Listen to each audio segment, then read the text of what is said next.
Alright, time for the first video of the year 2017. In this video we are actually going to be doing two things.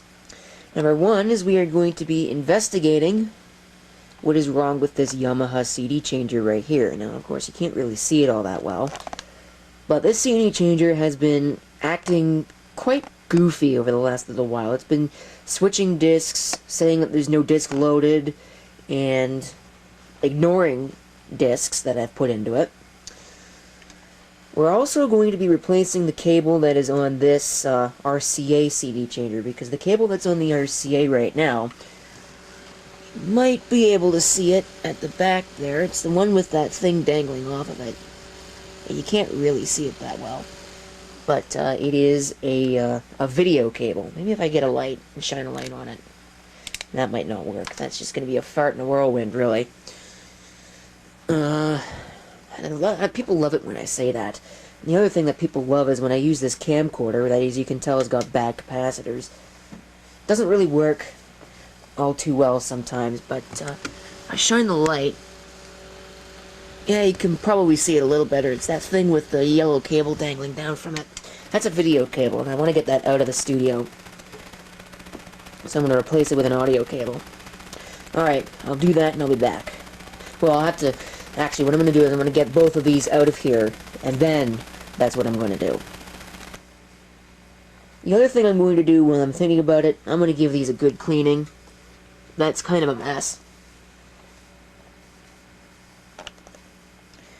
In my typical overcomplicated fashion, we're going to be doing things a little bit differently than I thought because of some complication that I just realized actually wouldn't have even been a problem at all. But what's going on here? So this is my list of connections to the mixer and also all of the video stuff, but that doesn't matter for this.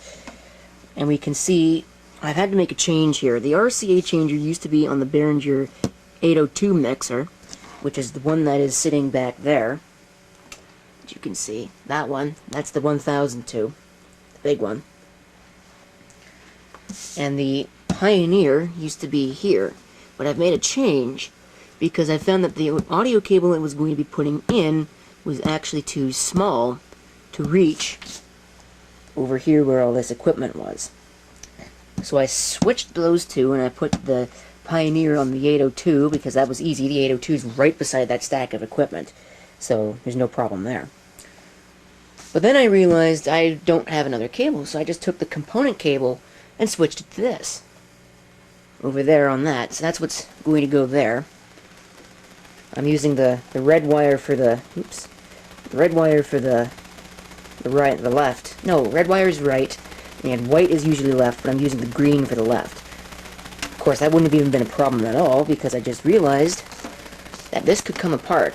This is the cable I pulled out. I could very easily just take the video cable off of this. But now that I've done all that work, I'm not going to do that, because, well, I'm lazy.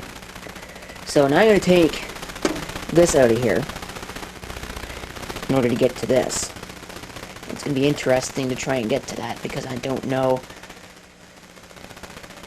I don't really have any space for it. This was a little more expensive than I thought it was. But it's time to take it apart. This happens to be the screwdriver that I've got.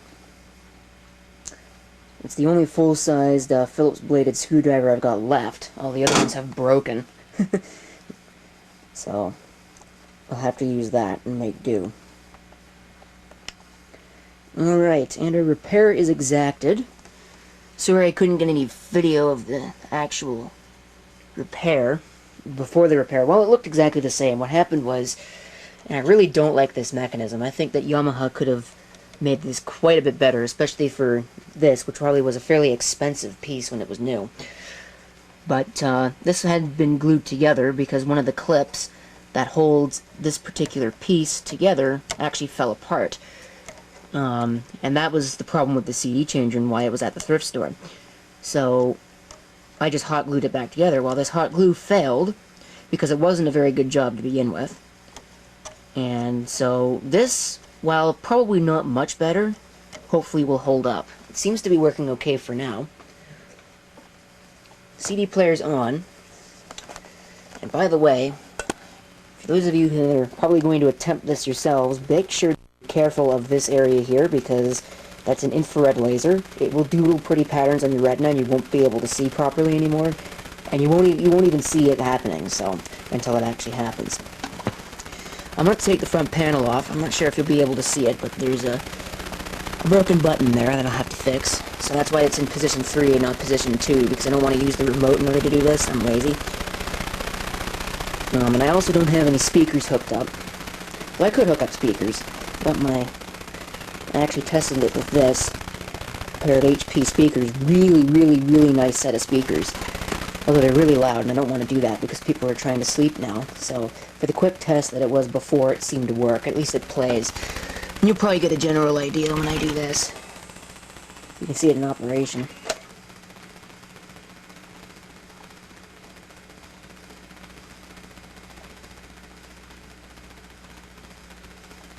You can see it, hopefully, and you might be able to see that it is counting.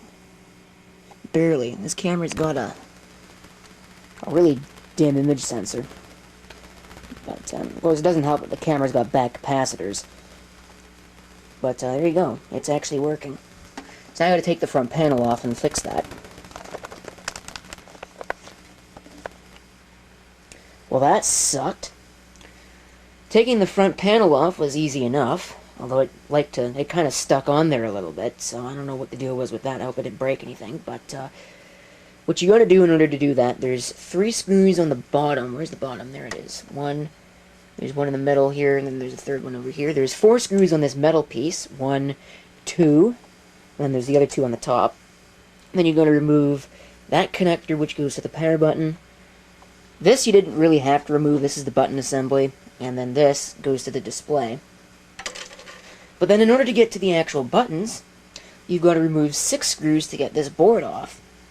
And you got to take this piece out. And this piece is actually kind of a piece of junk too, because all of those are permanently molded. So that was annoying, but I fixed it, doggone it. Not correctly, but at least it'll work. Hopefully, at least until it breaks the next time. So we'll see how well that holds up. I just got the scare of a lifetime. Well, not quite. I think that thing went off. I don't know what for. I think it's a winter storm warning or something.